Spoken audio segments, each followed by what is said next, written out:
Usahay, ang problema sa negosyo, dili sales, kundi walay report.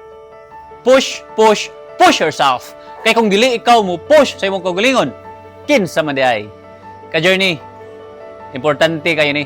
Para sa tanang entrepreneur, especially katong nagsugod pa or nag-manage og daghang branches, daily sales reporting is not micromanaging. It's responsible leadership. Jim Rohn said, you can't manage what you don't measure.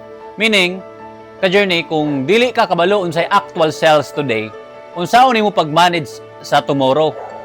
Kung walay daily report, murag ikaw ang tag-iya sa negosyo pero ang negosyo dili nimo. Murag ikaw nag-invest pero ang uban ang naglihok sa steering wheel.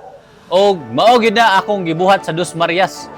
Every transaction recorded, every sale reported, every movement documented. Dili tungod kay wala koy salig sa akong mga tao, but because accountability creates trust. And trust creates growth.